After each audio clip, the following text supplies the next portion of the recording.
Welcome, heroes, to the Crit Academy. I am your host, Justin. I'm your co-host, Brandon. I'm your host, Ian. This podcast was created to provide you, our heroes, with new and reusable material for both players and DMs. We hope to inspire you with creative content you can bring with you on your next adventure. Our show may not be suitable for young children, but neither is our D&D games. Ever. No. Especially the game we just ran on Friday. Yeah.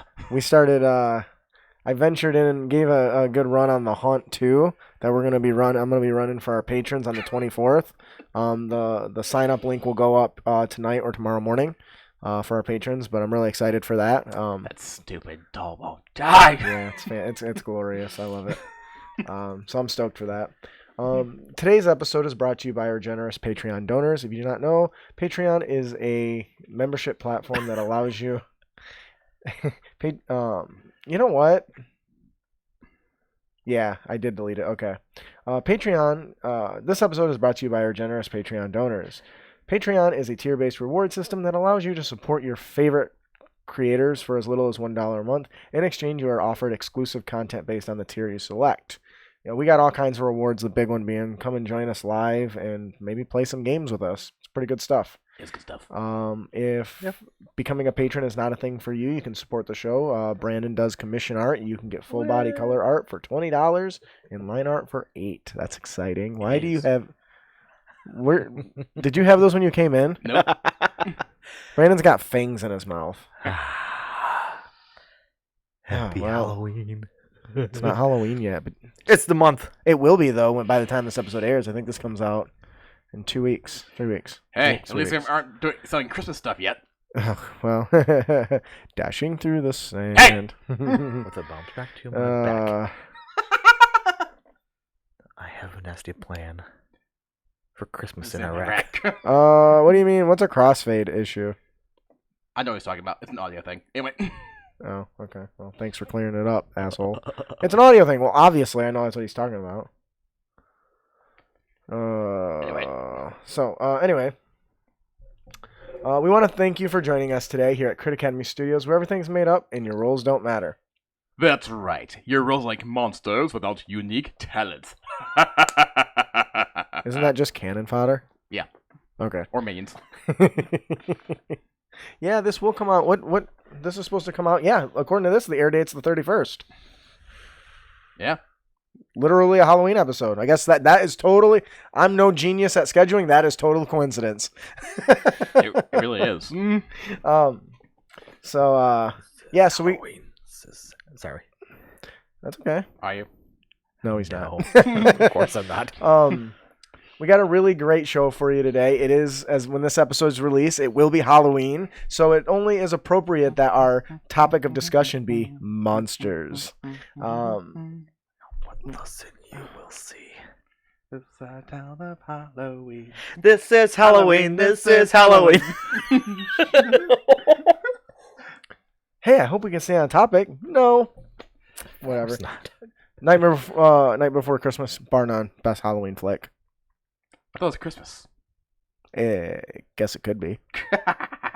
Anyway, we got a really great episode for you, dude. It's with it being Halloween and our topic being monsters, it's just appropriate.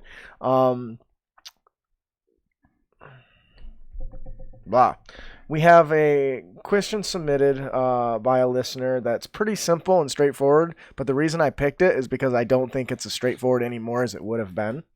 And of course we have our unearthed tips and tricks where we bring you new and reusable material. Oh, I didn't even say exactly what our main topic was. You kind of did. Our main topic today will be monster talents by Draconics. On our last episode, we discussed his player option talents. Now we're going to talk about ones for monsters. And then, of course, we have our fourth and final segment, our unearthed tips and tricks, where we bring you new and reusable material for both players and DMs. But before all that, we have In the Realm. Ian, what's going on in your realm? Oh, we had a giveaway first. Oh, yes. Wait, no, yes. Yeah. God, I am getting terrible at that. Yeah. It really is that bad now. It's literally in bold and I still missed it. We like to start every show off on a high note by giving away fat loots, compliments of our sponsors. Brandon, What? who's our winner today? Our winner is the Len JS. I thought it's... The Lenhus? No, it's like a Thalen JS. Thelen? Thalen JS. Thalen. Yeah. What the fuck does that mean? Thelen JS. Thalen's the last name. So, I assume it's their last name, then their first two initials. I'm guessing. I can't talk those in. Kind of like The how... Len JS is gonna have to work unless it is Thalen JS. Who knows? Well, my email says would IP, so that's my Well, logic. maybe you just need to be more unique. Congratulations. Oh, hang on. That is the wrong intro.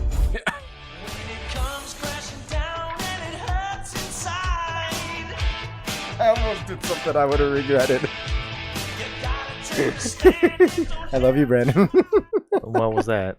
Nothing. I can fill in the blank there. Congratulations, Thalen JS. Yeah. If you enjoyed the adventure, please leave Goblinstone a review. Let him know what you like, what you didn't like, and help him improve his product moving forward. Okay, now it's in the realm. Now, before all that, we have In the Realm. Ian, what's going on in your realm? Oh, good stuff, actually, for once. I went to a coworker's wedding. That was good times, and there was many coworkers there, so I actually knew people there at the wedding. Because let's face it, we've all been to that one wedding where you realize after you get there that you only know the groom and or bride. And those are not the most fun weddings, are they? Yeah, well, you know. And I also dove into like the expansion for XCOM 2, actually, War of the Chosen. And one thing I had to crack up at was I started a new game because I downloaded the expansion. And all the reviews said, this expansion is so good, even if you have a game in progress, just start again. It adds that much new stuff. So I did. But one thing I started cracking up was you can like create, say, custom characters, just appearance-wise. And so it automatically puts them to the game. So when I started the new game, I right away had the character Dickwood show up. It's like, wow, it's me with an eye patch and long hair. Okay. Yeah. That's fantastic. I cracked up. Yeah. It's kind of funny. It was so random out of the blue. It's like, I was not expecting this, and I guess I did totally do that, didn't I? Brandon, what's going on in your realms? There's few things. More TikTok videos as usual. Yeah, I wish you would put a fraction of the amount of work into our show as you do Yeah, to your TikTok that's why I was videos. waiting for In the Realm, because I got some outstanding news that Okay, just what's that? fucking pisses me off. What? I got fantastic news, but it pisses me off. Well, I was gonna live stream last night for Durzo, but he wasn't gonna be able to make it. And for a traditional art, I want them to be there because once the ink hits the paper, I can't change anything. Not like digital where I can cheat and do all that. But I was like, okay, so I'm just not gonna stream. Instead, I'm gonna start working on these signs for the book. Yeah. Oh, that's good, because I I'm got- waiting on you now. I get halfway through, was the third or fourth one? Computer updates. Oh! Did you save it? No, Oh, I God. didn't save any of them. So now I got to redo all that shit. Thanks, Microsoft. That's what happens when you put off updates. Yeah. That's unfortunate. Can you fix that soon? Because, I think Ian probably could. okay. Yeah. You can fix it easily? At least it's not as bad as trying to export a huge video file and then the computer just has an update in the middle of it. Oh, yeah, that's some crazy shit. I mean, they were just Of course, Ed, we're always waiting on you. the drawings are already done. I just put them on like backgrounds and letters and stuff, whatever. Yeah. But yeah, I think that's it for me. Cool. I won't be able to go to that competition though. Why not? I can't afford the trip. Guess I shouldn't ask you if you guys want to go to ArcadeCon with me. Yeah, the other problem too, though, is like I know I have stuff going on that Sunday, following Sunday morning, anyway. So. I'm coming back Saturday Okay. or early Sunday morning. All right. I'm hoping I can go to Yoma for like a day. Yeah, we are. We're gonna go for a day. Okay. But yeah, that's it for me. Wonderful. Justin, what's in your realm? It is realms. October, so my wife and I are going to a murder mystery dinner on Friday. I thought you already did that. No, I bought the ticket, so when I just was discussing it, but we're actually going as of this recording this Friday, and I'm really excited for that. I'm probably gonna dress up. I don't know as what, but it'll be a lot of fun, I'm sure. The butler did. You know, I think it's gonna be like a child or something. I don't know what the theme is, but I'm really excited. I've never really been to one. like a good one. I live near Frankenmuth, which is like one of the big tourist attractions in Michigan. That has no parking. That has no parking. Yeah, I fucking walk everywhere, which is fine, I guess. But I'm fat, so I'm just glad a lot of it's downhill. Well, I'm not even referring to the fact that that matters is close together. That's fine, but you still have nowhere to put your car when there's a festival going. Until he has to turn around and go back to the car. Oh, no. Alicia goes and comes and picks me up. Oh, that's pathetic. I'm kidding. And the worst part is that when they have a festival, guess where they put all the stuff? Where In the the parking parking lots. spots. I thought about that. Yeah, making what's already a problem even worse. Yeah, when I went to the first time I went up to the shop there to play D&D. Yeah. Wait, well, I'm gonna be honest. Whatever that guy's playing is not D&D. I don't know what's going on there. But I got there and I was like, "There's no parking spots because they're all the carts are in the parking spots. Like, there's bounce houses in the parking. I can't find a parking spot, and there's a damn kid jumping up and down right where I could park, and I did not get an urge to just, right in or anything like that. You totally did. But I was pretty annoyed. But yeah, so I'm super excited for that. This is hopefully the last month of my 7 days a week, so that's exciting. Hopefully. But at least you're getting overtime. Yeah. Dude, I'm playing Ratchet and Clank, the remake from a PlayStation 4, and it is awesome and as funny as I remember it. I still think the best game in the series is the third one. Is that Up Your Arsenal, right? Up Your Arsenal. Oh, hell yeah, dude. Because it struck a great balance between platforming and combat. And the weapons are great. Oh, hell yeah. And the multiplayer was amazing. Yeah.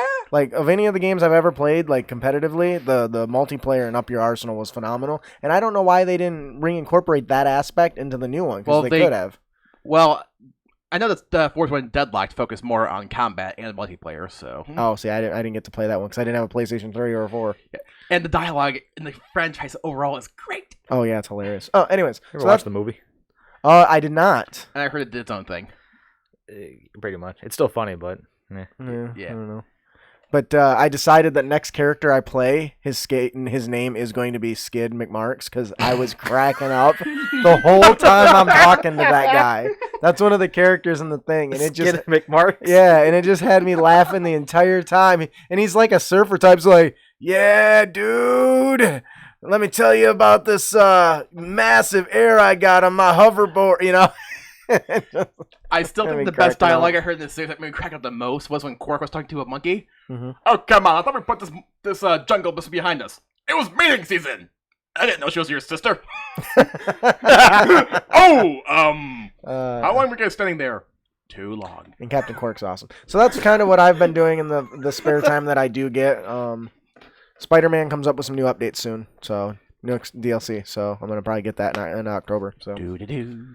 So I think that'll do it for In the Realm. Brandon, if they'd like to visit other realms, how can they do so? They can visit our website at www.critacademy.com. And we have a little link there to audible.com where you can sign up and get a 30-day free trial and a free book. It's pretty awesome. We've gotten quite a few of those. Yeah, you should go through our website to do it, because then we get stuff. Yeah, they give us a kickback. If you sign up, and if 2 people sign up, we get like $15. I'd call that pretty good. So, all right. So what's like stop us from like making a dozen fake emails and just because you have to in. use a credit card. Oh, even though they don't charge you, still requires credit card information. Oh, so I would be very careful about trying to, make fake credit cards. Yes, awesome. So moving on to our next segment, we have our Let's Talk About Blank segment. Dave L says, can you cast a spell magic on a caster casting Fireball? Ian? Okay, first off, the spell that is usually used for this is Counterspell, which I would agree. is a reaction. Mm-hmm. And Dispel Magic is an action. Mm-hmm. So I would say, unless the DM agrees to this, and you set up and you prepare the Dispel Magic as your action, mm-hmm. you might be able to do that if the GM or DM can agree with that, and I can definitely understand the logic behind it, but I can also understand if they say no. Yeah. God damn it, so tape. raw, what is it raw? I would say no, unless you're using the ready action. Yes. Cast that. You're absolutely right. Now, this question has been in my thing forever, and it didn't occur to me until we had Scotty, DM Scotty on, and he mentioned something similar where he tried to find and incorporate creative uses of dispel magic. How it may not fully dispel, but might weaken the the effect. If you can't remove it, weaken it. So while from a raw standpoint, it's not meant to do what you want it to do, if my player said, hey, if I ready the dispel magic and he casts something, can I try to dispel it? I would say you can certainly try. Okay. And just so we get this out of the way, this is dispel magic isn't instant action, and the casting time is one action. Mm-hmm. And the text says, choose any creature, object, or magical effect within range. Any spell of 3rd level or lower on the target ends. For each spell 4th or higher on the target, make an ability check using your spellcasting ability. DC is 10 plus spell's level. On a success, the spell ends. And you can do some things where you cast at higher levels and so on and so forth. But, so it is a 3rd level spell, right? Yeah. So if a player had this, because there's not as much incentive, in my opinion, to carry this ability. Most people wouldn't. They would probably take counterspell or something in its place. Which is more than understandable. Right. Now, if that was being said, if they're still going to blow a third level spell slot, they're going to burn their normal action and have to ready the action. I would, and I only consider this now after talking to DM Scotty, that I would probably allow it to weaken the spell. Not negate it, but definitely weaken it. And to me, that is a lot of foresight on the player's part. Yeah. And a lot of forethought in general on a use of this utility ability. And because of that, I now have a different stance than I would have had before, which is to say no, because raw, that's really not how it works. But like I said, though, I can see the argument, though, quite strongly if you ready the action. Yeah, and I agree. And so, Dave, if you're listening, if this is something you wanted to do, raw, it doesn't really work that way. But talk to your DM, say, hey, I think that I would like to be able to do this. Is this something that we can work out? Now, whether it's a success, there's a check that's required for that, if I'm not mistaken, for the dispel magic. I do want to point out, I just pulled up counter spell. That is also a 3rd level spell. Mm-hmm. It does also automatically counter up to 3rd level automatically, and 4th, you once again roll the same save. Right. Sam says, are there any feats that allow a character to use an action for choices as a reaction or something? Nope. The ready action states that you can cast a spell or hold an action and wait for a trigger. If that trigger never comes on your turn, in that round, you're wasted your action. So that is a risk. Yeah. That is, so if a wizard is constantly casting Fireball, and the player says, I'm going to ready Dispel Magic for his next non-cantrip. Yeah, well, I would even just say an offensive spell that I want to try to dispel it. Yeah, but so is Firebolt. Fair enough, but maybe that's the point. Maybe that's the risk that comes with it. Which is why you say non-cantrip spell. His next offensive non-cantrip spell, I suppose. Whatever. The point is that the goal of that spell is to try to get rid of something, but since it's not designed to cancel something, that's what counterspell is for. If a player came with this forethought, I would probably consider weakening and dampening the effects of the magic. For instance, Fireball. If it's supposed to be, 8d6? Or is it 66? 8d6. 8d6. I would say, okay, maybe it's 7d6 or 6d6 or something to that effect, weakening the overall potency, but not enough that it's going to be an issue. Or maybe drop the dice down. I would probably do that. All of that, so I can say that the thing, too, though, is the other drawback you're taking if you do allow the dispel spell to be used in this way is, as we said before, counterspell is a reaction. Mm-hmm. So you just bring your reaction, whereas if you're using dispel in this way, running the action, as you were saying before, you're losing your action, so it's in a way more costly. It's more costly, yes, but that comes down to what they have to choose between being prepared. So that's what I'm saying. What do you think, Brandon? So you're basically choosing a more versatile option. It's going to cost you more to do it. Yes. Let's say dispel's an action, right? Yeah, one traditionally, action. Yes. You can ready any action pretty much. Instantaneous. Yeah. They're both instantaneous, but the other thing to those is dispel is up to 120 feet, whereas counterspell is 60 feet. Oh, that would give you a little bit more range versatility, wouldn't it? Mm-hmm. In accordance with the way the spells are written. No. They're actually written identically. Almost. They do work identically. One's a reaction, one's an action. So and that's the only difference. Yeah. Only if you're ready in action can it work. Yeah. So I am surprised how much discussion we got out of this. I wasn't sure because it was a very short to the point question, which raw is no. By raw, you don't do that. Well, I think we did create a strong argument, though. Raw, you can. It's just how much do you want to argue over it? Because I think it's one of those things where it kind of falls into a gray area. Yeah, and actually, Sam makes a good point. It sounds like the wizard may just be being stingy about the spells prepared. Which is true, but as we pointed out, though, yes, you can ready less spells, well, different spells, but you're basically... there is a cost to that versatility, though, with a single spell. In this case, it would be an action and a trigger for your ready action, which may or may not ever come. Right. So I would say there's a risk there. So once again, if a player approached me with this, I don't see nothing wrong with it because the point of it is to get rid of magical effects. But if you can't fully finish the spell, or maybe it loses some potency or something. I mean, what I'm trying to say is, I think raw, there's a very strong argument that you can do it, and I do think that there are enough trade-offs either way where. Yeah, maybe. Yeah. All right.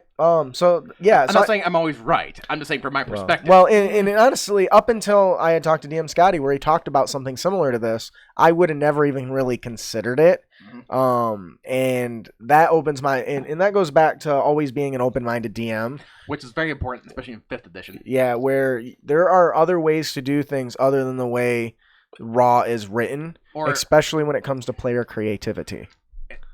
And I would say that there's other ways to do things aside from preconceived notions or expectations too, that still might be in raw. It's like, oh, I never thought about that. Does that make sense? Yeah. Sam says I would comment to the player not to spam or abuse the ruling. If it's in favor. If it's in favor of that.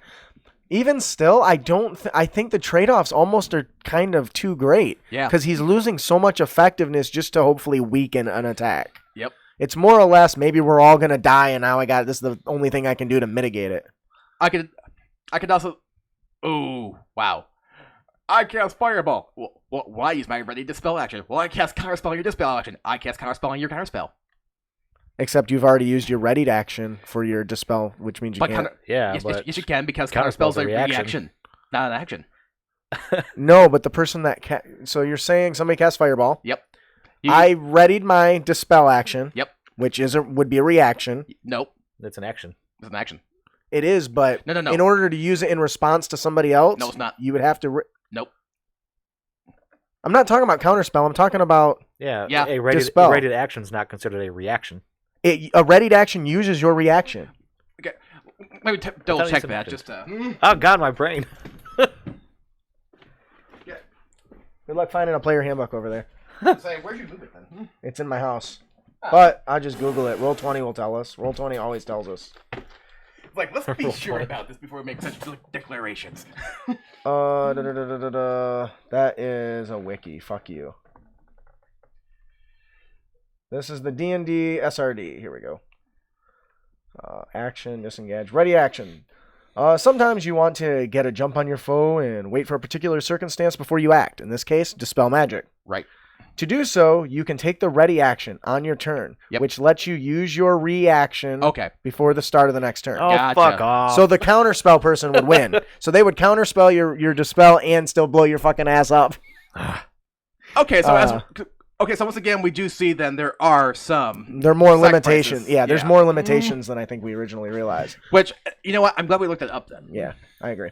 All right, so I think that's enough of that. And you can see how we can easily establish that. This is Sam. Damn you, Justin. What? You always gotta be right. Well, that's how I roll. Yeah. Well, I'm glad I was wrong because I made us look it up. Yeah, no, that's important to know. But anyways, when it comes back to that... Because as much as I know about 5th edition, I'm not pretending my not just 100% or encyclopedic either. So that's our thoughts on this. If you're the DM of a game like this and your player... Here's the reason I brought this up. If you're a DM of a game and your player brings up a unique use for a spell, even if you don't want them to make a habit of it, I would say consider what the implications are, and then if it's something that has costs or drawbacks enough to warrant allowing them to maybe change it a little bit, allow them to do it. Yeah, I know I was the game I ran that I recorded for everyone to listen to, the Crit Academy trial, I think is what we called it, where I allowed a spellcaster to use an ice spell in a way it wasn't meant for. cooling down the party around her without, like fucking them up. That wasn't something that was part of the rules. It was something that fit what she should be able to do. And the same thing goes for this sort of stuff. So while Raw is a good guideline, consider stuff like this, especially with magic, because it's supposed to be so malleable. But also make sure that they know it's not something that you'll necessarily allow all the time. But I think in this particular case, I think we made a very strong argument about how it could still be well within the Raw. Yeah. All right. That'll do it for the Let's Talk About Blank segment. And we do have to, once again, for those of you who don't know what Raw means, rules as written. So, yeah. Ed points out, just so you know, it's not a rule book, it's a guidebook. I'm pretty sure it says that somewhere right inside the book, actually. Rules are made to be broken, but except for unless you're the guy up at the store by my house in Frankenmuth, who doesn't, I don't even think he's playing D&D. Like, my character sheet's D&D, but that's about it. Anyways. They're not rules, they're more like guidelines. Yes and no. But, so, I think you get why I say yes and no. Yeah. Because you do need the framework. Yes. But I think 5th edition lends itself well to bending those rules a little more. That being said, that'll do it for Let's Talk About Blank segment. Moving on to our main topic, we will be discussing monster talents from Draconics. We had him on last week, and it was awesome. He was a great guest. This week, instead of talking about player options, we're going to be talking about monster options. Dun, dun, dun. Brandon, can you tell us what exactly are monster options? Actually, Alicia told me that sounds really corny, and I shouldn't do that no more. What? Brandon. Oh. Can you tell us exactly what is monster options? Now, I usually use it as a cue to you guys, but she says it sounds really weird, and I probably shouldn't do it. Well, there's a reason why we have names. If you say Brandon, it's the way I say it, though. Okay, instead of... So, Brandon, what are Brandon, motherfucker. What a monster options. Anyways, Sam says, but I appreciate rules can be used to beat down a difficult player. That's funny. So Brandon, for those who are wondering, what exactly is what exactly are monster talents? Monster talents. Monster talents are extraordinary aspects of a creature's abilities, background, personality, physique, proficiencies, and features. They offer a means for you to improve a creature's current existing abilities or provide it with new capabilities, which is pretty cool. Yeah, It really is. With the introduction, actually, Ian, do you want to take the next part? Yeah, and with the introduction of monster talents, your players will seldom face the same monster again and again, and that variety is always a good thing if you ask me. Oh, for sure. And there's a lot of types of talents, and unlike the talents presented in the character options that we looked at last week in the talent books, there are only 4 types of talents here, which each being how they are supposed to be used, like be it traits, actions, reactions, or legendary actions. And there's a table in there that presents it as a guide to, and shows what the number of talents that any monster should have for balance purpose. And the higher the CR the creature has, the more options and therefore more talents that it can have. Yeah, so I think Draconics did a really good job of this. He basically using the CR rating to determine how many of the talents each monster should have. So you don't give level CR1 fucking 10 talents and it just steamroll somebody. And actually, what I kind of like about this is like. Looking at him. That's why I was laughing earlier. He took it literally. He says, I agree with Sam. I just wish the book was thicker so it would cause more bludgeoning damage. But Sam's like, I appreciate rules are going to use to beat down difficult players. That's hilarious. Oh my god. Yeah, so I think Draconics did a really good job on that. It helps with the balancing issue, which is fantastic. I mean, and I guess it's just being used anytime, really, despite some of the games, and add more variety to the players. But I could especially see this being used, particularly if you allow the players to use the talent options we went over last week. I'm like, okay, you can have talents, but just so you know, if you say yes, the monsters get them too. Yeah, and oftentimes monsters have more talents that you can give them than they can actually learn. Fuck. You almost made it as if you weren't reading it. That was really good. Yeah. Asshole. What? It is. It's really bad. It actually did mean it's a compliment. Yeah, it was meant to be a compliment. I know. Are you sure? Because you didn't take it that way. I'm just a little bitch. That's definitely true, but that's not the topic of discussion at the moment. Oftentimes, monsters have more talents that you can give them than they can actually learn. This gives you options within each group as well. Why? It was very bad reading. Well, you interrupted him, so... Well, that's why I interrupted him. That's why it's bad reading. Try again. You got to do it naturally. Like, did you know? Oftentimes monsters have talents that you can give to them, right? Yeah, and you can actually give them more than they really need, right? That they can learn. Other way around. Why are you guys such? You're assholes, trying. huh? You're trying. I give you credit. You know what? Fuck it. Fuck you. Oftentimes, monsters have more talents that you can give them than they can actually learn.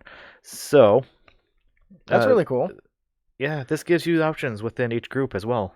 Yeah, so not every single creature has... You run into 3 goblins, they might all have different traits, right? Or talents, which is cool. Yeah. Sam spelled out, especially when in groups. Oh, there's more to it than... I thought he was correcting you. God.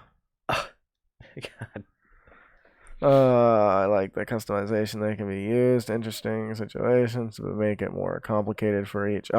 Yeah, that's definitely true. Sam's concern is that they make the monsters a little more complex, but I think that depends on how many you use.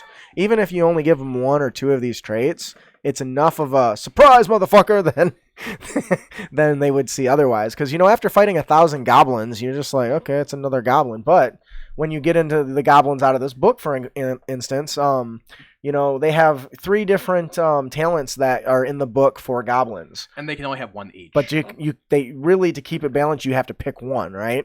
Yep. So now, and they're not overly complicated. Like this first one is Born Sneaky. It's a trait type talent, and the goblin can reroll an ability check that involves a deception skill, sleight of hand, or stealth, and it must use the new result of the second roll. Once they use this feature, they can't use it again until a long rest. So that's a once per combat or short thing. Rest. Yeah, short or long rest. So that's a once per combat effect. So that's not going to change the outcome too much. But if he's trying to ambush the players, it might. You know what I mean? Yep. I mean, so to me, that's a really nice little trait that makes him just a little bit better at trying to hide or trying to lie his way out of a situation. And the other one he got here is Gang Up, which is another trait type talent. The goblin has advantage on attack rolls against a creature if at least 2 of the goblin's allies are within 5 feet of the target and the allies aren't incapacitated. Isn't that flanking? Pretty much. It's kind of like Pack Tactics, isn't it? Yeah. I think Pack Tactics only requires 1 ally though. Something like that. But anyways, so that's pretty cool. This encourages you to, as the DM, pile them on top of each other. And force them to focus fire. Yep. Because if you've got 3 goblins around somebody that's got this trait and they all have advantage, sure, they're weak, but if they're going to hit, that's more damage you're easily able to push through. It adds up. Yeah, for sure. And their third option is Goblin Tactics, which is the reaction type. And when a creature attacks the goblin with a melee attack and misses, the goblin can use his reaction to move 5 feet, and this movement will not trigger opportunity attacks. So we basically just gave it the cunning action disengage of the rogue, right? Whoop. So this allows him a good hit and run action, but this gives it a really good hit and run feel. Mm-hmm. So if you've got players who are raw and brute and strong, having 3 of these little bastards run in, stab, and leave can really change the form of the combat, especially if the players aren't expecting it. Yeah.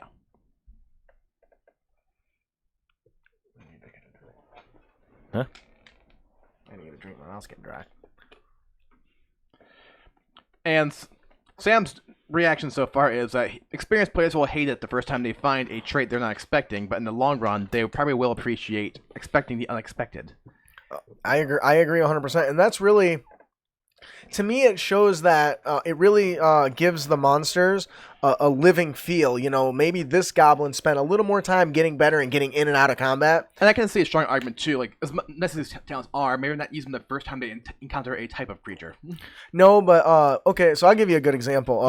You ever play Dark Souls? Of course. You've got monsters that start off as, boss level type stuff, but then later in the game, those boss level monsters are just generic just enemies. generic enemies. So this would be a good idea to say, okay, we fought this goblin, this group of goblins, and one was the goblin boss, and he would do this dashing and darting technique, and only one of them did it during that engagement.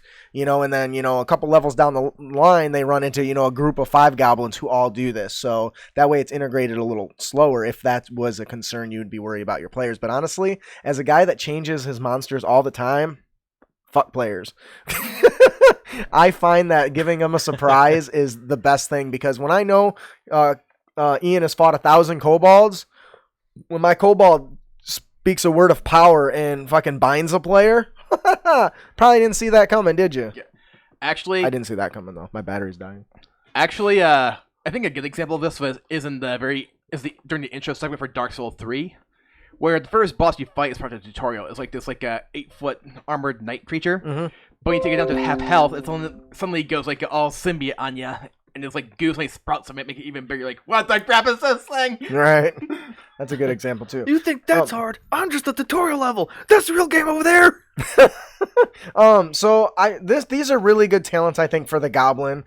Because as you get higher level, giving them a little bit of sneakiness is really good. It allows them to get a little bit edge up on the players. The gang up definitely works for higher AC opponents, which is fantastic. And then, of course, the hit and run tactic keeps them alive longer because they'll probably die in a single swing anyway.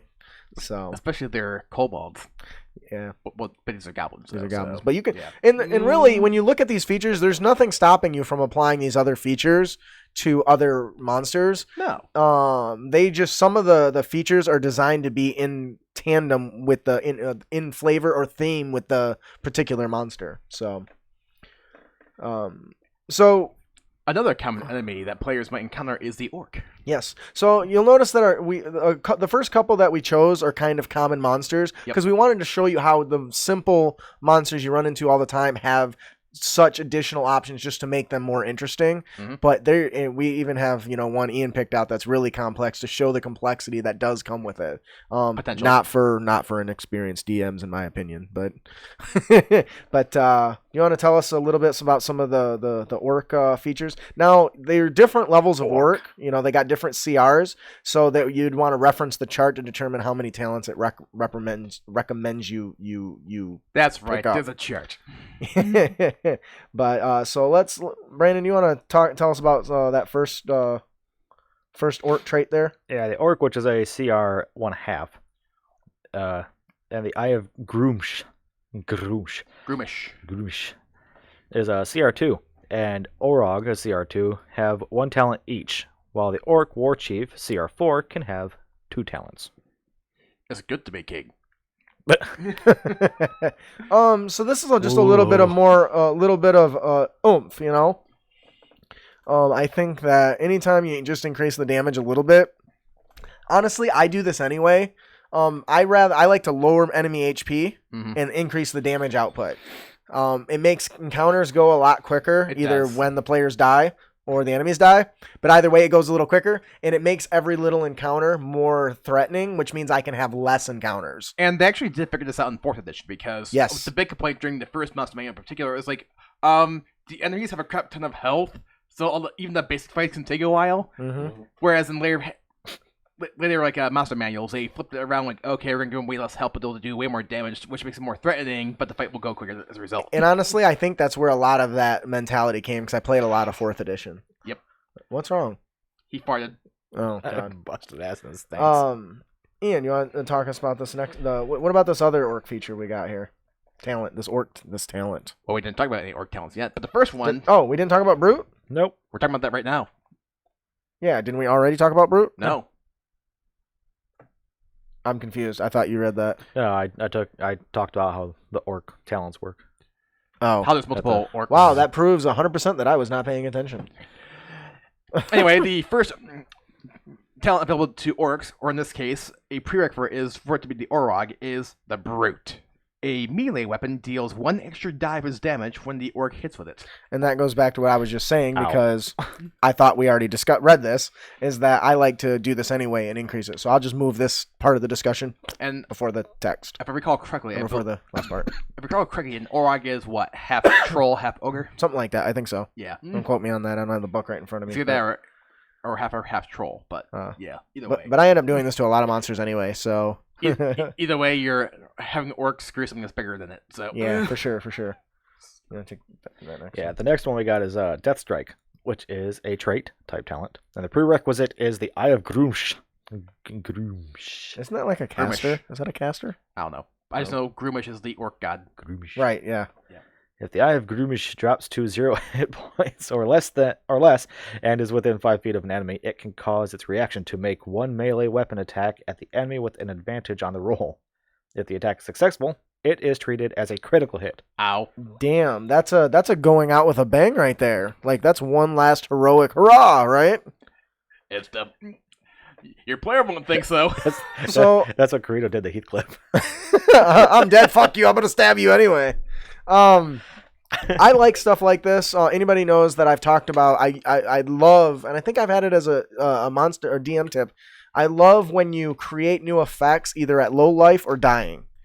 Like one of our bone shard skeleton, I think, is like that, where when it dies, it sends out shrapnel in all directions. It explodes. Yeah, basically.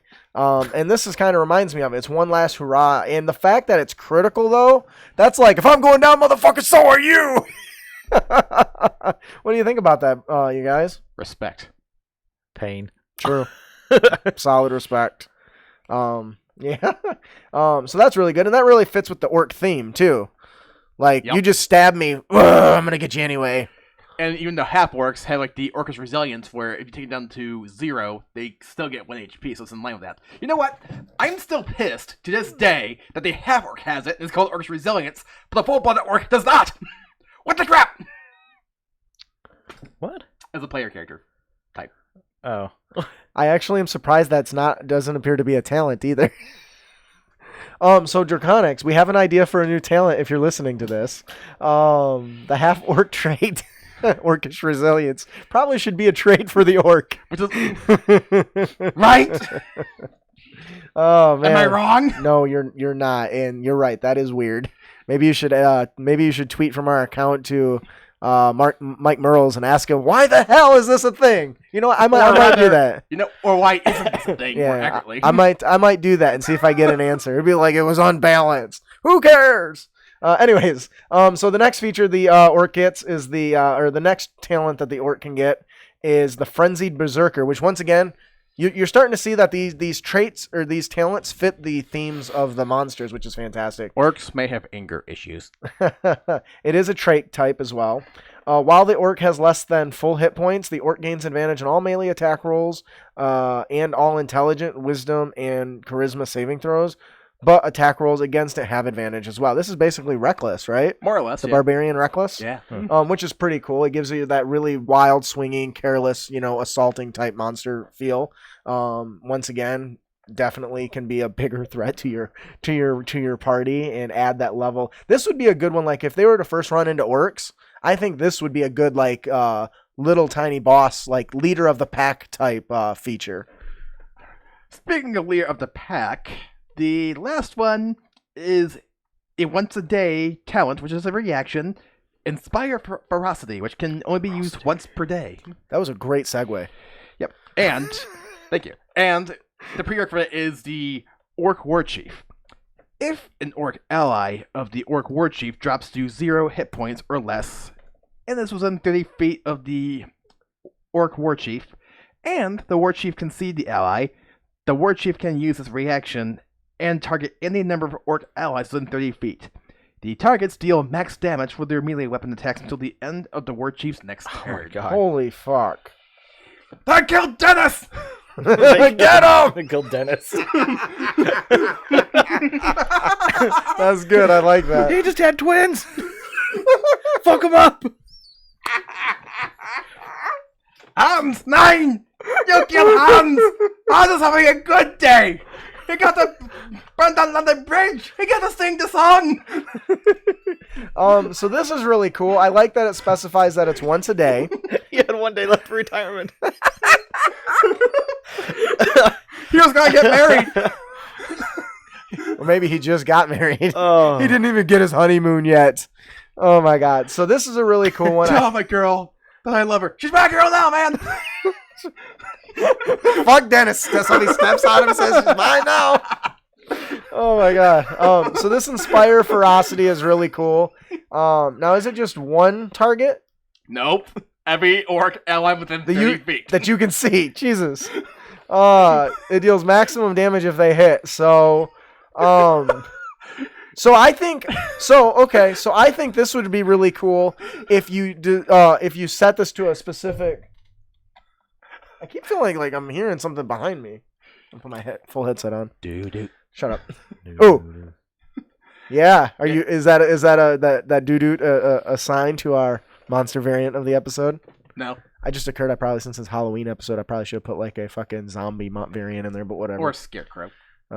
See, why don't you send me better idea? Oh, I did write down your last one though. So, anyway, so I could see using this ability specifically when like a specific creature dies in the encounter, like I am just imagining, how will the players react to this when they kill the one guy? Like, guys, I think we just made things way worse just now. What would be cool is you could do it subtly and just look in the player's eyes as he attacks, as his eyes glow with the fiercest rage after the death of Dennis.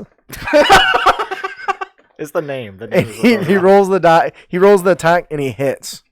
And you just say the damage it does. You don't even roll. Your players will be like, "Oh shit." Okay.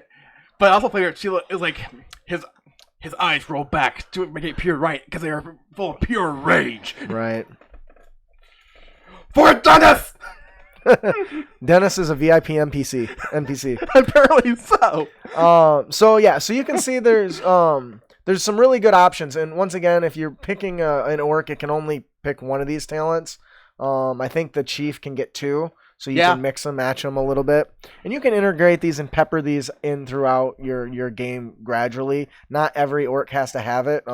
We've talked before how different monsters of the same type have different levels of training, so they could be different. Actually, that's what HP represents the only too. two that the Warchief can have is Frenzied Berserker and Inspire Ferocity.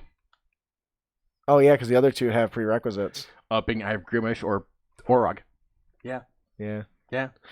Okay, I can see that. I really like these talents. I don't know that I would limit it myself to the prerequisites, but that's just me. Right. Well, Frenzied Berserker is the one that all of them have, though. So yeah, and that's a good one, as we have very well established. Right. All right. So this next one we have is big. I asked my co-host here to pick monster to discuss, and Ian decided on the Death Knight, which is a level 17 CR monster. So just for the record, we've picked 6 talents. It has 11 to choose from. Yeah. There are options. So you really have at higher levels, and you made a really good point about this, and we'll talk about it in a little bit, in the point that it makes bigger level monsters that would otherwise be like solo encounters far more interesting. I think you mentioned the Tarrasque specifically. Yeah. Because normally it's not all that interesting other than it's a giant. And it has really big numbers. Yeah, and I think in the monster talent, it gives it something like fucking Nova Breath or something like that, like Godzilla. Yeah, it gets like a disintegration breath or a scream, which does that's so freaking loud that not only can it inspire fear, but does a crap ton of damage. Right. So we picked this one here. It's got 6 talents. So we picked 6 that we thought were really cool, just to kind of show the spread of what kind of options that comes with it. Now, once again, I love monster variants, so for me, this book is a godsend. I mean, it is part of our unearthed tips and tricks. So. Yeah. So we'll each go through some of the ones we picked and talk about them a little bit. The Death Knight the one we chose for the Death Knight was the Aura of Despair. It's another trait type, which is a creature hostile to the Death Knight that starts its turn within 20 feet of the Death Knight must make a DC Wisdom saving throw unless the Death Knight is incapacitated. On a failed save, the target is frightened until the start of its next turn. Frightening is a bitch ability, by the way. Yeah. Especially if you're trying to stab something. Yeah. The target is unable to perform any actions except move half of its speed while frightened in this way. If the creature's saving throw is successful, the creature is immune to its effects. So basically, just being near it scares the shit out of people. Which is, well, it's a freaking Death Knight, so. And it should. I don't know why it doesn't have something like that to begin with. On a side note, we did say that the Death Knight has up to 11 talents you can pull from, and we chose 6. Mm-hmm. It does mention that a Death Knight can have up to 6 talents. So yes. Yeah, that's why we have 6. Yeah, you're right. I just want to put the Right. So that they got that. Ian, do you want to take that next one? The next one is Command Undead, which is an action type. And this one actually costs 2 talents. Which is a common theme. Some of the more powerful abilities consume multiple quote-unquote talent slots, I guess you could say. Which is fair. The Death Knight takes a bonus action to target an allied undead creature with CR 5 or less. If it can see it within 60 feet, and it telepathically gives it a command to move. It telepathically gives a command to move or attack, or both. The target can use its reaction to move up to its speed and make 1 melee or range attack. Does this sound familiar to anybody? Yep. It's good stuff. No, I mean, you know where? I think that this is the Commander Strike ability. Something like that, yeah. That the Battlemaster fighter has. So he can use his bonus action to command another creature to move and strike somebody. Yep. That's awesome, especially when that bastard PC thinks that they got the good hiding spot where they pop out, shoot somebody, and stab them. Imagine the undead zombie running up and stabbing you in the back on somebody else's turn. This is up to CR 5 undead allies. Oh man, that's big. That's a big deal. Jeez. So that's really cool. It gives you another outlet for damage, and now these do increase your damage. So I don't know how. I don't know. I guess I don't know personally, and I'm assuming they've done a lot of testing. Is whether these traits combined push them out of their CR rating. I mean, having another creature attack on your turn definitely isn't it bump to damage, but I guess I would have to see what other stuff he would use that bonus action for as well. True. I mean, we don't have the sheet in front of us for stats. So. Next up, we got the extra legendary action, which is a trait type talent. Prerequisite is a legendary action, which I assume that means they have to have one before they can take. Yeah, so it does have legendary actions, I think, already. Yeah. Right. It can do another one. The Death Knight can take 1 additional legendary action before the start of its next turn. The Death Knight can retake this talent up to 2 additional times. The additional legendary action stacks. And legendary actions are beasts. Yeah, so if you don't know what a legendary action is, it basically allows you to take an action on somebody else's turn. It does not have it doesn't have any legendary actions. Really? The fuck?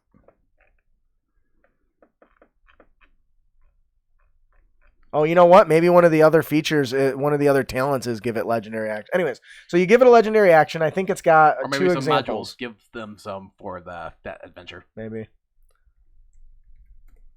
Let's take a look real quick. That might be a good thing to check. I want to double check. Well, so it does have a trait legendary action. Yeah. So which is you can give it the legendary action, which costs 3 talents. Which basically allows them to take an action at the end of somebody else's turn. In this case, they can move up to half its speed. They can make an attack with its longsword, or it can cast a spell. Boom! Which is pretty cool. So that actually would be 3 talents. Yeah. 3 talent points, basically. Which is pretty cool. So, wait, how about the stack? If you can...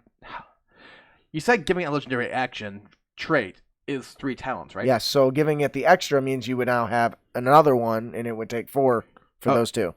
Or 5 if you took this one twice. And so legendary actions are cool because they help with action economy. That's one of the big balances in 5e, is you can be the strongest motherfucker in the world, Brandon, but if 20 of us stab you first, it doesn't matter.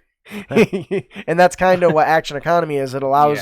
other more powerful creatures to go more times in one round, meaning that it can treat itself as not just waiting for everyone to swarm it before, and watching its HP drop. And it makes it more reactive combat too. Oh yeah. The more legendary actions you have, you go and you attack it with your sword.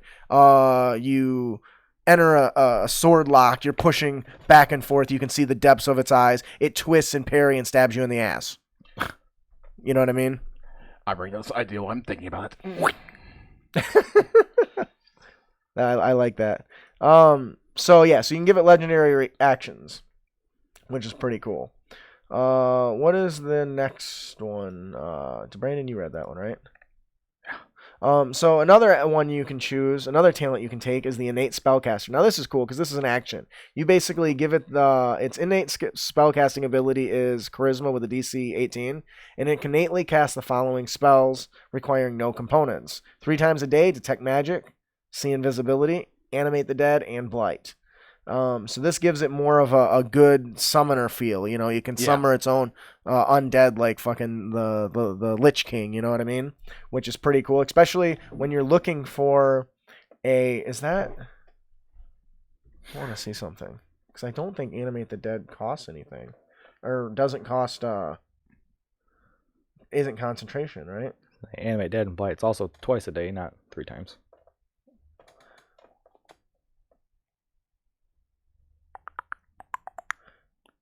Yeah, so being able to cast a spell to animate the dead and have monsters joining the combat as you're fighting is always really cool. Metal. Now, I know Ian really wanted to talk about this last ability here. Dang right. Actually, this is the reason why I picked the Death Knight in the first place. Spell Reflection, which can be used 3 times a day, and it's a reaction type. It costs 2 talents, and if the Death Knight makes a successful saving throw against a spell, or a spell attack misses it, the Death Knight can use its reaction to choose another creature, including the spellcaster itself. It can see within 30 feet of it. The spell targets a chosen creature instead of the Death Knight. If the spell forced a saving throw, the chosen creature makes its own save. If the spell is an attack, the roll is rerolled against the chosen creature. That is glorious. Oh! Did you just use disintegration on me? It's no hitting you. I love stuff like this because not only does it consume the caster's spell slot in action, but it punishes them. But it punishes them for it. And they might not see it coming. And they sure as hell won't see it coming the first time. I think this would be a great addition to any spellcaster. Oh yeah. Like, because nobody's gonna expect it. Because I don't. Is there any spell that does that in the game? I feel like there might be, but don't quote me on that. Or I may have wish played spell. Or I may have played so many games I probably came across one at some point. So to me, this is awesome, and I would love to have this feature on many of my wizards and shit. Yeah. Of course, there are other creatures that do get this talent too. Yeah. But definitely. That's the first one I came across that had it. I'm like, this is awesome. Yeah. And I think Death Knights are awesome anyway. So. What do you think about this monster and his talents there, Brandon? I think he's a badass. And this makes him even more so. I'd probably panic as a player if I came across him. You should. Like how I know in the first Dragon Age, I panicked every time I came across a Death Knight in that game. Then they ended up being scrubs in the second one and being, they're there in the third one. It would suck if he's just like one of those legendary actions, right? Yeah. You decide, okay, so I'm gonna retreat a little bit. I'm gonna run over here, and at the end of the turn, he teleports behind you. Wah wah. No! Big swinging blade. By the way, if you run a Death Knight, it is your job as the DM to give him a unique, badass-looking blade. Doesn't have to be magical, doesn't have to be special, but when you describe that thing, describe the freaking human skull that's the base of the pommel, you know? This massive thing that almost is like Flamebird and, you know, got a unique, you know, design in it and stuff. The blade is a thick black blade with a serrated edge like a saw. Nice. You gotta give when you have big monsters like this, give them. Oh, that should be a DM tip. Justin, write it down, or Camden, whoever is editing this. Cut that out. Cut that out, and that is now going to become a DM tip because I think we could have a nice conversation about giving giving the visual intimidation factor and with weapons and stuff. Anyway, so the other thing I think that they added that Dragonics added that is really cool in the Volos monsters. There's the new Volos monster races has talents as well. So we actually picked one here, and so these are talents that are racial talents for the Tabaxi. And players can use these, right? Yes. That's if you're gonna allow the players it's almost an expansion on the players' options for the Volos guide stuff that came out later. Right. That's why I was double checking. Yep, no, you're right. So for the Tabaxi, you have deft claws. You can strike with your claws with more subtlety and finesse. The benefit: you treat your claws as finesse weapons when making an unarmed strike. So this opens up an interesting opportunity, don't you think? Or you could just play a monk. Monk's fists aren't finesse. But they can use dex. That's true, but that's not where I'm going with it. What is the requirement for sneak attack? Oh, okay. Finesse weapon. So this opens up an opportunity for a very interesting rogue build who doesn't use weapons. I was going off of using your dex for your attack. Yeah, no, I see where you're going. But now with this basically allows you to do unarmed strikes and get sneak attack still. That's pretty ballers. Just makes me think of a raptor jumping on a tall grass. Clever I girl. like that. I like that. I know that I've seen a lot of chat on like forums and stuff about people who want to, attack with their weapon and then punch somebody in the face. And currently, the monk is really the only one that can do that. Yeah. Everyone else can't do it because their fists, unarmed weapons, aren't considered weapons, and they have to be light weapons to attack. Well, I guess it doesn't say they're light though either.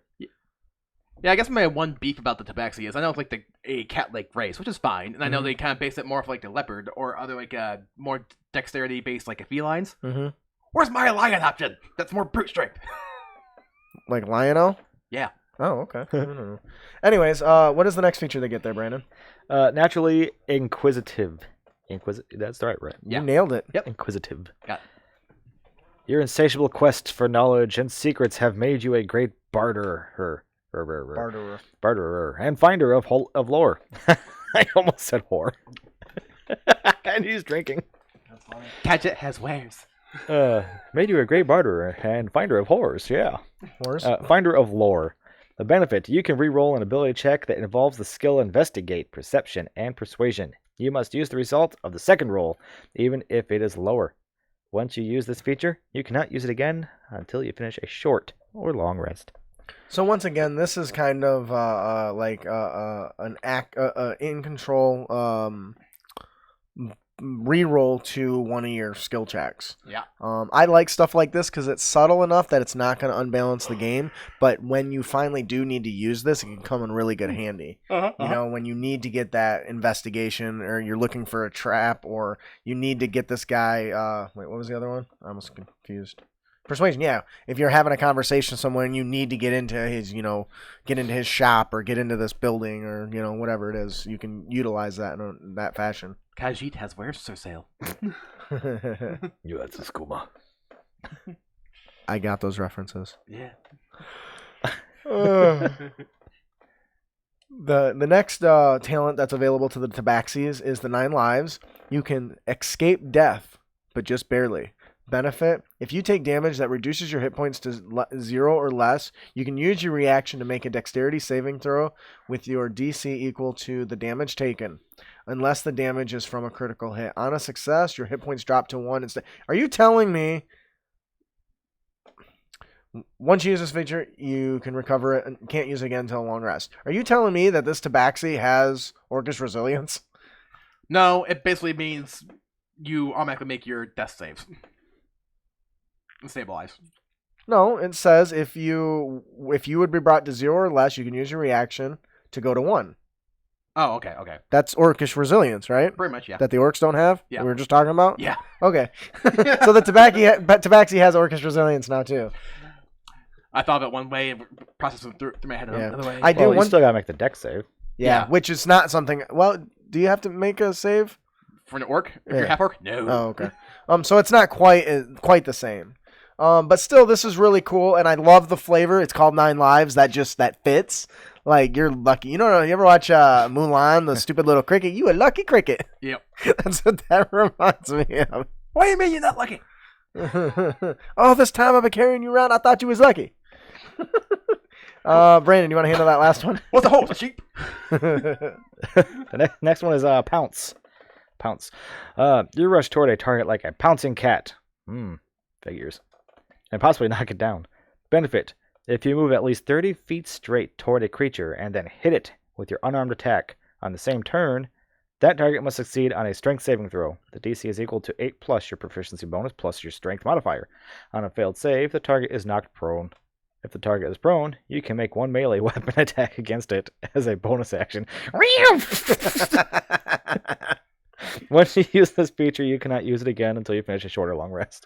So this is really cool. This is like the Panther Pounce kind of, and it fits the Tabaxi. That makes me think of this chart I saw online. It's like Baker, it's just like some like small cuts in the hands. Welder, burns, bear wrestler, even more scratches and contusions. Cat owner, entire arms marked up. That's funny. That's not even a while. I really like this. I think Dragonics did a really great job. He's come up with hundreds of these talents for your monsters and for these monstrous races that you can really, pick up and choose and add. And I'm gonna end up cherry picking a lot of it and taking what I want into monsters that I want. But the flavor is great. The abilities are well balanced. I did see that he's just like his player options. He's constantly updating this. I assume that's based on our conversation. That's based on feedback that he gets, which is fantastic because that means when something is found that's unbalanced, you can always go back and check to see if he's updated it to make it more within line with what you'd expect. If you're looking for variation, if you're looking for a way to change things up on your players, to make your monsters that you use regularly feel more funky fresh, this is a great way to do it. Monster Talents appears to be an amazing product. What do you guys think about this reading through it? I think it adds a lot of variety to the game, not just for the DM, but for the players. Mm-hmm. And that is never a bad thing in my book. Right. What about you? I think it's right, because fighting the same kobolds and goblins and orcs all the time, it gets boring. And then when you throw that little bit of spice in there, like, oh, I didn't see that coming. You really tickle their genitals with those talents, so to speak. Tickle, tickle, tickle, tickle, tickle, tickle. And it's good for a surprise factor. I mean, that's what it's about. Catching your players off guard, especially the ones that have playing for years and know a lot of the stuff. It's always really fun. And it adds variation. If at the very worst, or at the very least, if you're looking for, you've got a pack of enemies that are all the same, and you want to make one kind of the pack leader, you can give it one trait or something and describe it having a different weapon that makes it stand out a little bit. I can picture it now. Some really big orc walks up to you. Do you know why my name's Chuck? No. Player character flies 15 feet back after he got hit. So you can find Dragonics' Monster Talents on the DM's Guild. Just type in Monster Talents. We have a link on our website, on our blog. You'll also find a link in our show notes. That'll take you right there. If you use either of those links, we do have an affiliate link, so that does give us a small kickback, which is pretty fantastic. Sam has decided to buy all Draconics' custom content. And then he'll decide how much he wants to use. Well, wonderful. Thank you very much. That's pretty awesome of you. That's what it's there for. Man, I sometimes feel like, and I mean no offense by this, Sam, I feel like he's one of those guys in the fancy corner at the whore lounge who's just like sending money and making it rain across all of them. Just go. Yeah, give me some of that. Like, here you go. So definitely if you use our links, we do get a small affiliate kickback. Watch this. Awesome. What's going on, man? Hey, Justin, how you doing? What's wrong with you, man? You're calling me. You're wasting all my film. We're live. We're live on the show right now, and we're recording. Oh, shit, I'm sorry. Yeah, you should be sorry. You're using all our film. I can call you later. I'm just kidding. I might as well take a second. Is it quick? What do you need, boss? Oh, I was just wondering, I just remember that, I just wanted to have a heart-to-heart. Oh, dude. Heart to heart with me. Some serious shit, and I'm so sorry. I don't want to, have this conversation around people. Yeah. Can I call you back tomorrow? Or later? Do you want to call me? Can you call me after 9? Can I call you after 9? Yeah, sure. Okay, I'll call you back after the show. Is that Luke? It is Luke. Hey, Luke. Say hi, Brandon. Hey, buddy. You're gonna hear him without your mic in front of him? Okay. Ow! If Sorry. you son of a bitch, that was I loud. just bitch slapped him with my phone. All right, so I'll call you back after we're done recording. All right, buddy. Okay. All right, bye. All right. Here we go. I'm sorry. Anyways, that'll do it for our main topic, Monster Talents. Like I said, definitely check out his content. You'll find the link in our show notes and on our website. Thank you, Draconics, for giving us the opportunity to walk through your product. Yeah. I really enjoy it, and it's so much content. Thank you so much. Good gold. Before we move on to our fourth and final segment, we have one more gift to give away. Compliments of Loresmith. I gotta find the button. Oh, that is the wrong one. No, it's not. Yeah, you gotta go first. Ian, who's our winner today? Our winner today is BT Maloney.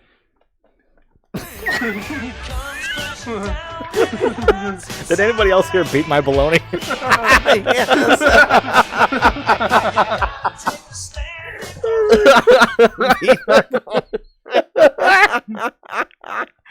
I will beat my meat. I will beat my meat. Congratulations, BT. BT Maloney. Yeah, congratulations, BT Maloney. If you enjoyed the adventure, please let Loresmith know. Leave him a review. Let him know what you think. Let him know what you like, what you didn't like, and help him improve his products moving forward. Yeah, sorry, there's nothing wrong with your name. You're fine. Moving on to our fourth and final segment, we have our Unreal Tips and Tricks, where we bring you new and creative content for you to bring with you on your next adventure. Brandon, would you like to tell us about our character concept today? Our character concept comes from our patron Gabe, and it's called "Get Over Here." Get over here. I had to do it. No, I'm going to. That's literally that's the Zelda of my ringtones. That's literally what the first line says, though. I think you can see where I'm going with this. I think you'll see where I'm going with this. Oh yeah, look at that. First, start with a gold dragonborn monk that wears a ninja mask.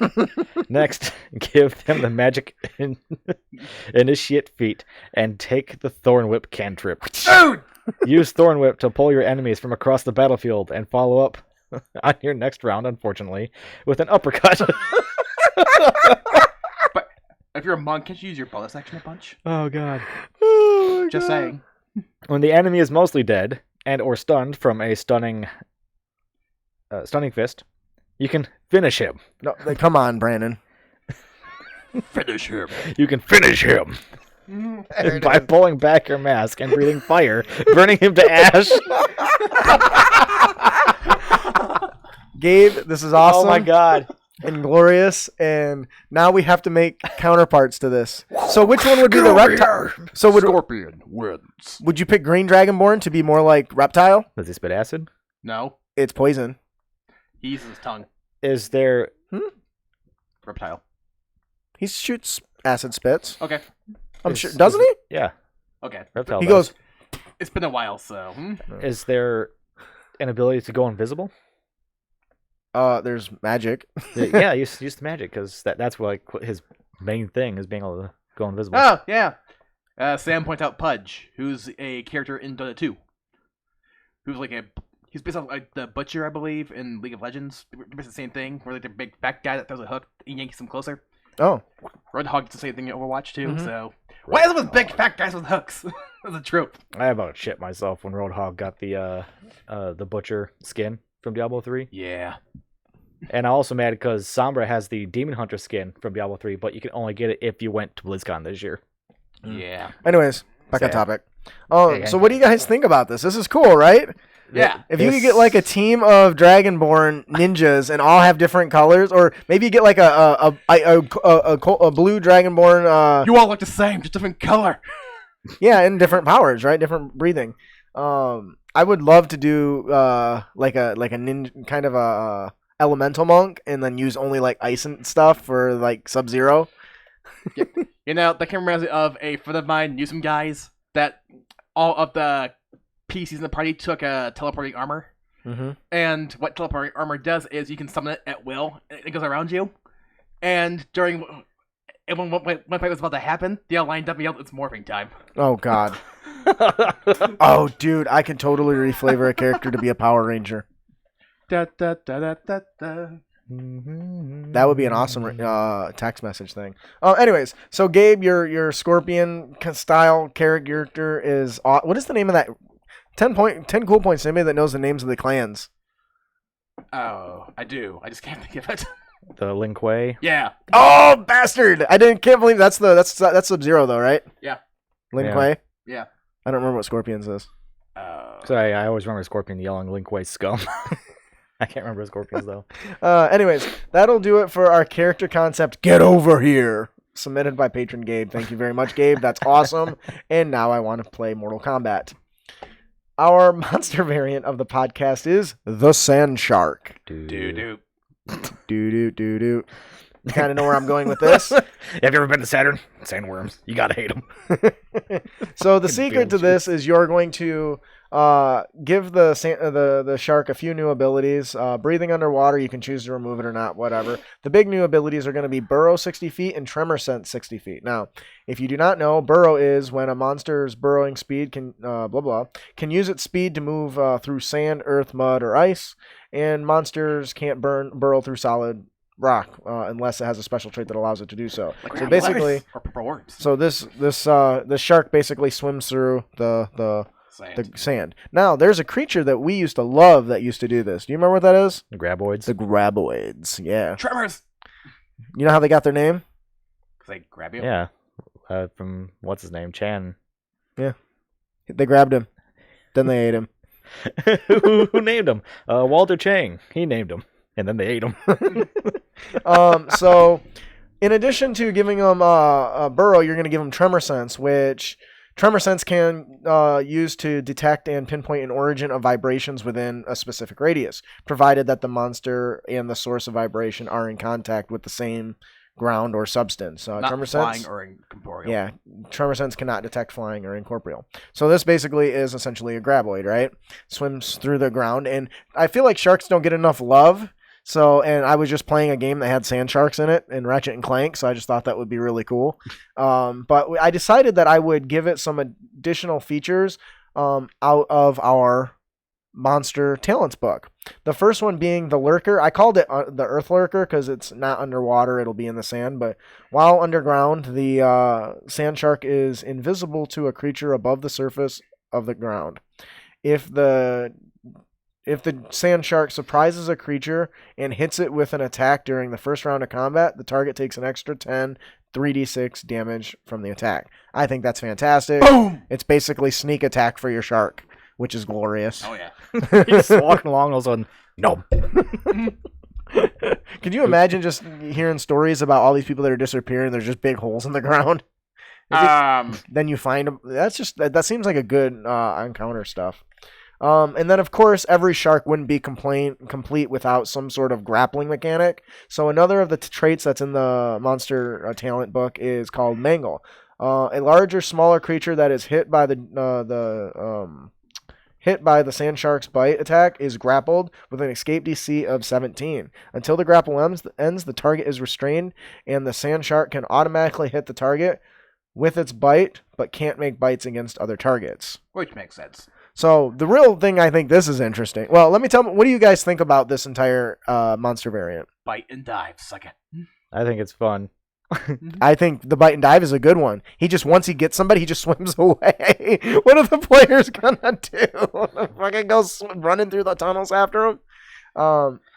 The sand shark is a variation of the giant shark, it is kind of big. Well, if it's in the sand, there won't be a tunnel because the sand will fill it back up. Oh, that's true. If it is in sand, I was thinking more like earth element, but yeah. We're sitting there, and one of your buddies gets Narv, and he goes onto the ground. And you can just hear a scream fade, and it's done. I don't know what to do with that. But I think this would be really fun. Would you guys like to run into something like this? No! No, not at all. Which means do it. Next game. All right, that'll do it for our monster variant, the sand shark.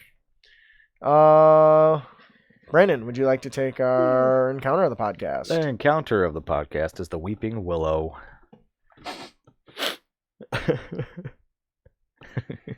The heroes are traveling through a vast forest on their way to complete some sort of task assigned to them.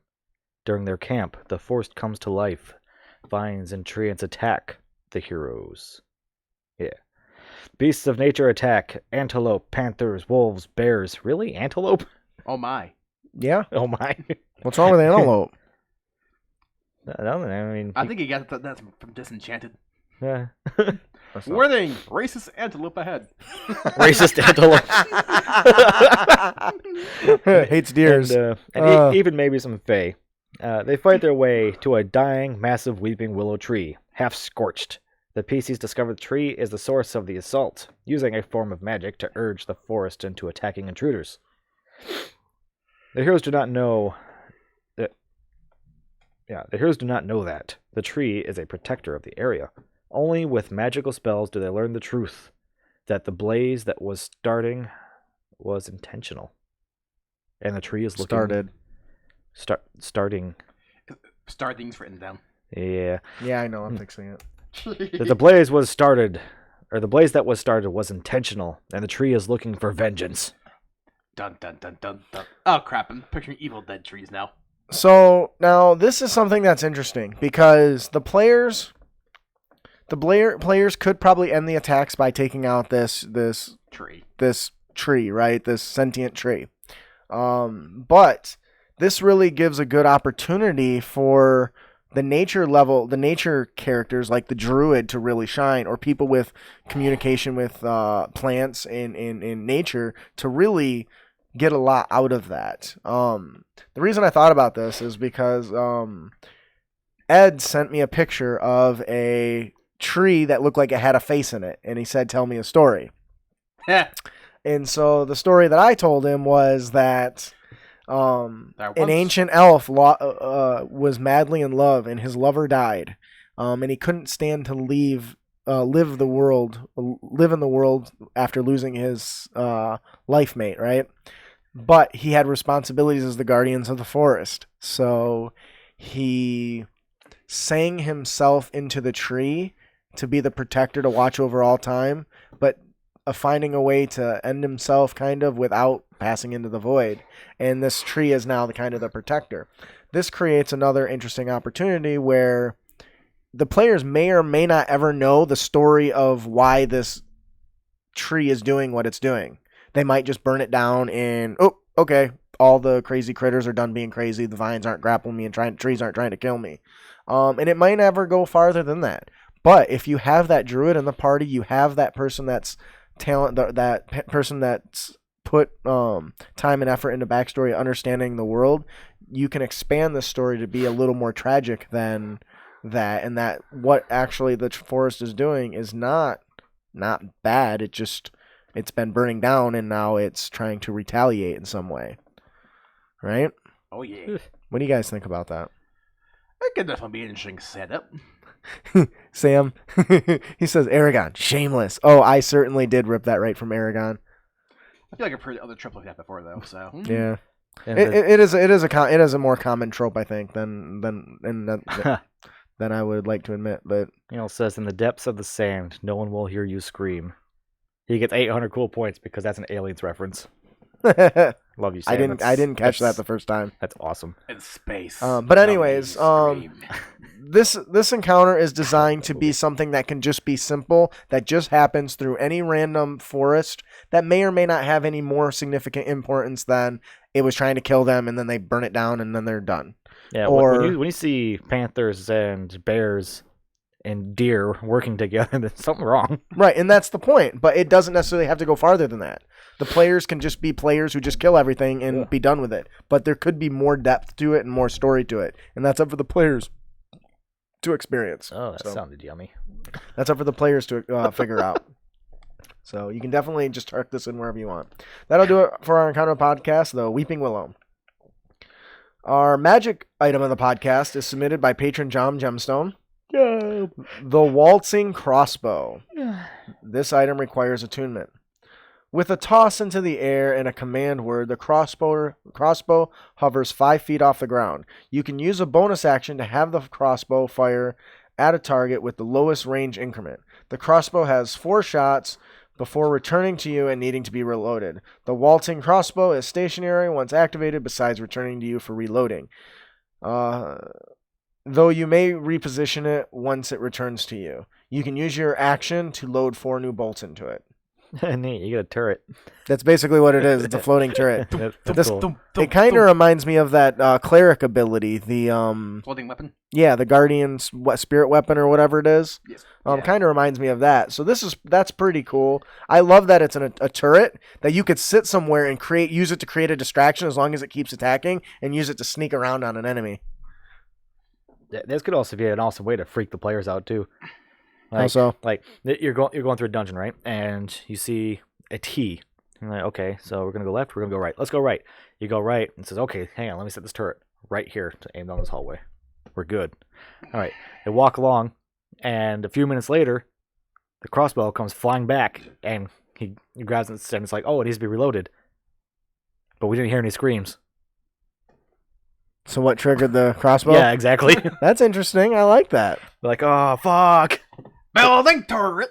It can be kind of like a warning limit, though. I feel like I would have to put a range limit on it. It doesn't have one, but giving it some sort of like if you're out of so many range, it can't. Target with the lowest range increment, whatever that is. Yeah, but it doesn't have a return increment. Anyways, I think this is really cool. Yeah. I love that it's a floating turret. I'm always partial to siege weapons, even if it's not a full siege weapon, little tiny one. It's a portable siege weapon. It's kind of what it is. But how does it load 4 bolts? Magic. No, he's got 4 strings. That made too much sense. Why did I not think about that? Or magic. Yeah, let's go with magic. I'm a fan of magic. That seems to be the primary excuse in this game. Yeah. Well, that really is it. Like, there's people that lose their shit over some stuff, and they're just like, that doesn't make any sense. Dude, it's magic. It's not supposed to. Well, in a world where you can say a word and grant a wish and change reality, the fact that my lightning strikes 10 times in a second, it shouldn't be really subject for debate, okay? I'm talking to you a-holes that were giving me a hard time about my lightning storm post. Talk to the arrow. Wait, can I talk to the arrow? I mean, this is a semi-magical world. So that's not out the question. Fuck! Maybe it doesn't want to be shot into that orc's blood. Maybe it doesn't like the taste of orc's blood. Oh, that would be hilarious for a weapon. Like a sentient weapon that hates the taste of blood. Sentient arrow. A sentient arrow. Do not shoot my... Oh, what is wrong? Anyway. Can you really shoot me to a dragon? Their blood tastes trying good. to unsheath the sword and it won't come out. It's like, why aren't you coming out? Orc blood tastes like shit. Oh, come on. Stab your buddy next to me. Then I'll come out. Or after you stab a bunch of orcs, all right, let's go kill some goblins. I gotta get this taste out of my mouth. I really like this weapon. I think it's really cool there, John. Thank you for submitting it to us. That is the Waltzing Crossbow. Ian, you want to take our DM tip? Totally. Our DM tip comes from Patrick E. Hollow rolling. While DMing a session, I wasn't thinking and started just rolling a bunch of dice behind my DM screen for no reason in particular. When I looked up, I noticed that several players saw what I was doing and had worried looks. So from then on, I would just randomly roll for no other reason, just to see their reactions. Way to keep your players on their toes. That there's a lot of truth to this. I've actually seen other DMs say they totally do this. Yeah, why'd you roll? No reason. I've done it with I don't do it as often as I probably could. Oh God. Sam says sentient arrow that feels dirty every time it is fired, like it's just a weapon to be used. That's funny. Freaking being used, man. So I think this is a really great tip because this is something that does happen. I've done it before. I don't do it as often as I probably could, but it's one way to get everyone's attention without really needing to. Actually, I think the first time I did it was kind of... You don't even have to say, hey, listen up. All you gotta do is... start dropping dice. Oh, I got your attention? Okay. To really add to it, pretend to write some shit down. Like, throw the dice and like, oh, yeah, okay. Mm-hmm. I hope they're looking at me. Or give yourself a really shocked look like you really don't like, and then start writing something down. just to give them that what the hell just happened kind of mentality. I like this. I think this is a great tip and it's hilarious and could be a good way to draw their attention when they start to get a little too rowdy. You know what I mean?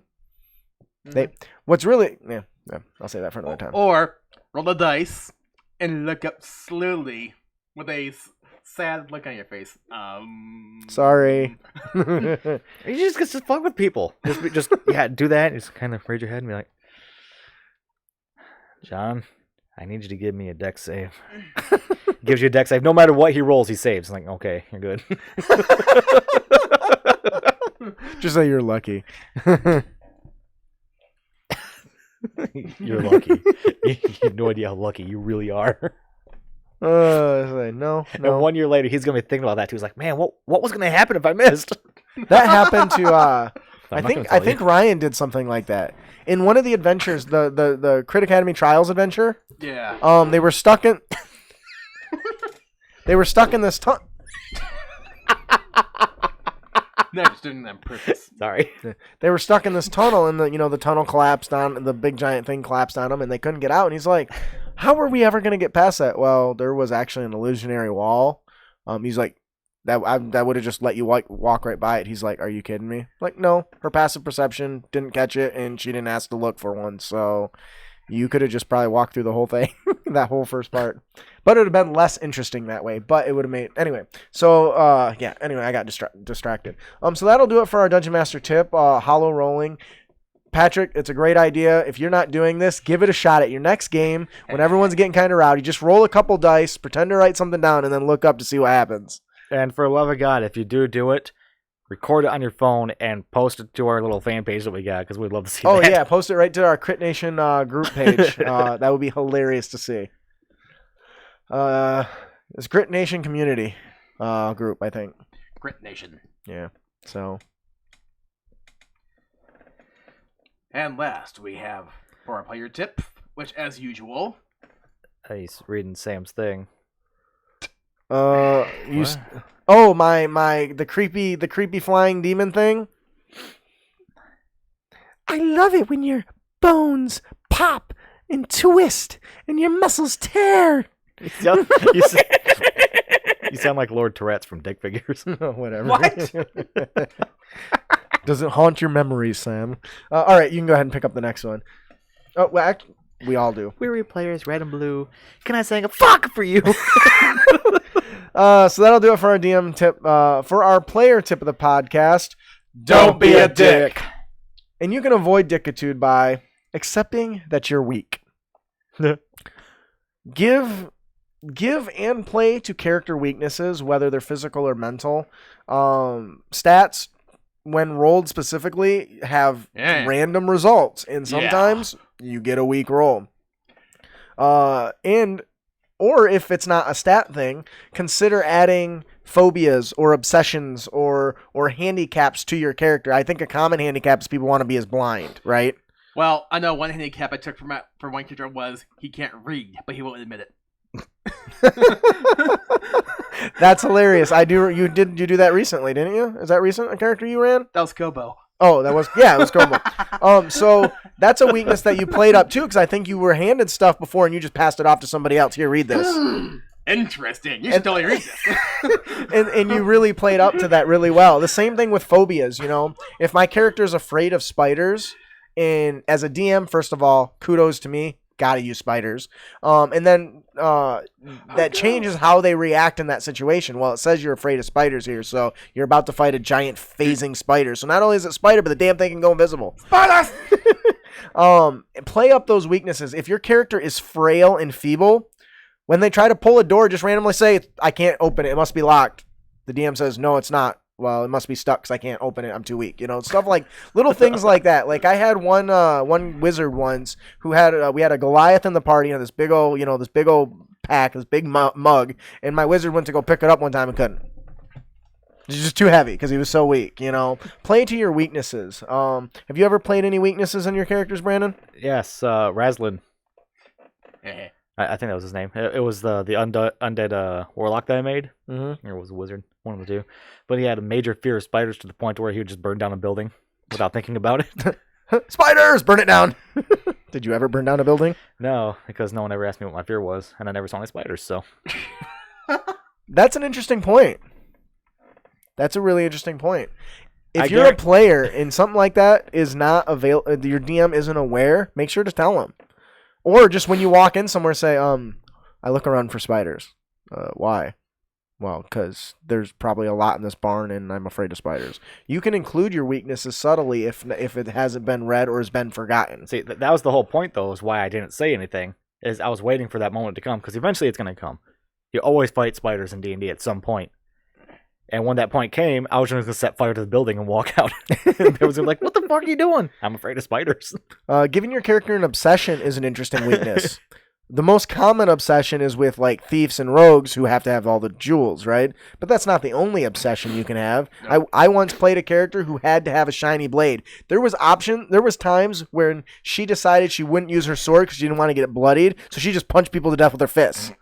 All right, it was a family heirloom. It was passed down to her, so it was precious to her. So then somebody said, "Well, why don't you just buy another weapon you can bloody?" And she goes, "Elizabeth would frown upon it if I drew another blade." And she's talking to her sword was named Elizabeth. And so now she wouldn't pick up another weapon because Elizabeth, now it wasn't a sentient weapon, but my character still talked to her like that, but then never wanted to bloody her beautiful, intricate, filigree handle with the encrusted gems in it, and it couldn't be tarnished by blood. So she was basically a brawler that carried her around a big fancy sword that she never used. And that was a weakness.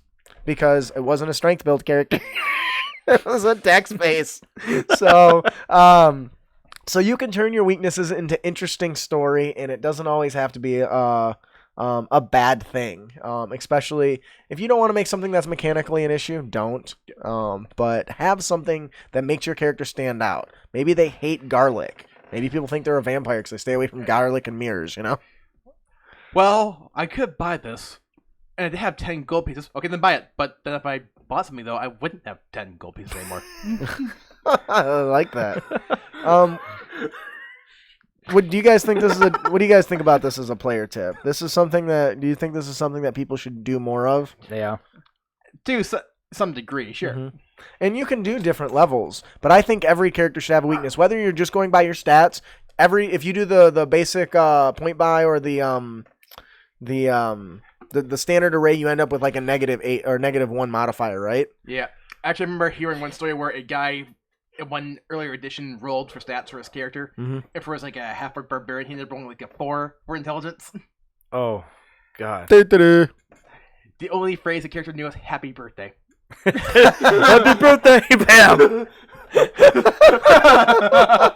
That reminds me of Groot. It really does, except Groot's smart. Or Hodor. A more Hodor? violent version of him.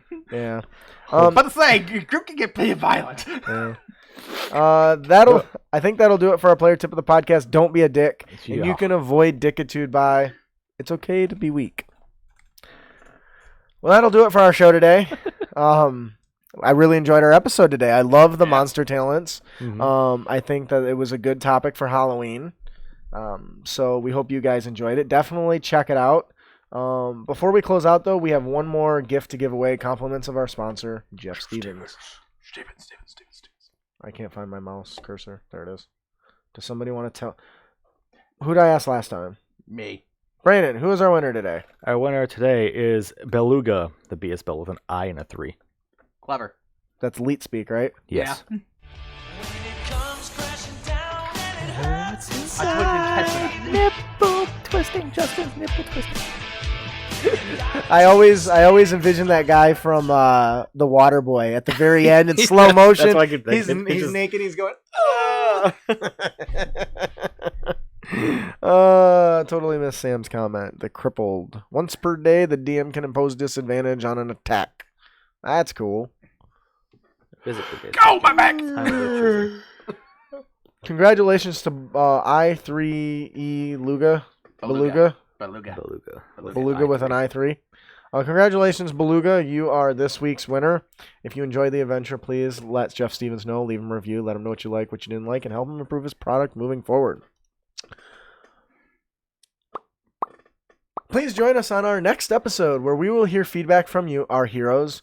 We will be discussing the Wilderness Survival Guide. That sounds fun. A supplement you will find... a supplement where you will find some extra rules for harvesting creatures, collecting minerals, and a simple alchemy system for brewing potions and bombs. New equipment, and some new equipment for surviving in the wilderness. Lots of good stuff in this book. I'm excited to go through it. Do you know what that makes me think of? What's that? Monster Hunter. Yes, very much. And that reminds me of the meme of like Smog yelling, "My armor is iron." Then she was like a kid from Monster Hunter carrying like a high armor. My armor is your mother. I believe so, Sam. I haven't read through the whole thing yet. I'm only about halfway through. Mostly because I actually had to work at work, so I haven't had as much time to just read. Sam, I posted before we close out, please let me know. I posted a thing about Tucker's Kobolds It's story time. Let me know what you thought of that, both of you. Tucker. If you're both there still. I don't know if Ed's still there. I think he's kind Dale? of jumping in and out. But let me know what you guys thought about that, because that's a new thing I'm going to be adding, and any improvements I can make would be great. I definitely didn't do voices because I had already recorded it before we talked about it at the Patron Pals. But anyways, Tucker. Hey, Tucker. If that's church, can you tell him that Caboose said hi? if If you have any feedback, sorry. If you have any feedback on Earth tips and tricks or topics you'd like to discuss, please send them to us. You can email them to us at critacademy@gmail.com, or you can message us on Facebook and Twitter at Crit Academy. We hope you've enjoyed your experience here at Crit Academy. If you did, you can help others find the show by leaving a hopefully 5-star review on iTunes or platform of your choice. Or just send us a message telling us how much you enjoy the show. And also, be sure to give us a like and a share. Make sure to subscribe to our show at critacademy.com so we can help you on your future adventures, as well as be entered to win cool prizes each and every week. You can also find links to our fellowship, our Crit Nation Fellowship members. If you haven't checked out our Crit Nation Fellowship members, Interparty Conflict, Gabe and Jeff do an awesome show where they answer your questions and help to give you the best tabletop experience possible. That's bar none, one of my favorite shows outside of my own. Definitely check it out. D&D Character Lab, Garen and Dan do an awesome job of creating very in-depth characters, then arguing whose baby is better. And it's fantastic. That is my second favorite show. I would say those two are pretty close. They're both just amazing content. Please check them out. We also have links to all of our other fellowship members there, including Oricon's Lair, who does a something. What does Oricon's Lair do? I forgot. We got too many fellowships. I know we do. They Shit. do good stuff, man. I know what he does. Check out his blog. He posts all kinds of amazing content and great ideas, as well as he's got his own gateway game, which is a good way to bring people into like D&D without being overly complex. And then, of course, our Game Master Stash, the Facebook group is phenomenal. You can check them out. They do a phenomenal job of making posting content every single day, whether it's job board ideas, monsters, interesting NPCs. They really do a fantastic job. So definitely check them all out. I'm sure I missed somebody, but oh well. I am your host, Justin. I'm your co-host, Brandon. I'm your co-host, Ian. Thanks for listening. Keep your blades sharp and spells prepared, heroes. Fucking Ed. I started listening, but it was so bad he couldn't finish it. That's the way I take that. Later.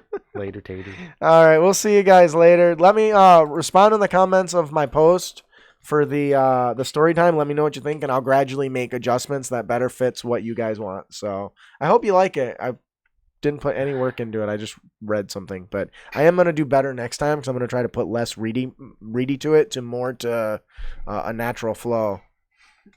Okay. Yeah, I know. I got it. I was joking, Sam. Deep breaths. You're gonna be okay. See you guys later. Bye. Bye, guys. Yeah, he says he started it. It's not fully, but what does he say? I started it, but we'll listen this week. Yeah, I got it. I was joking.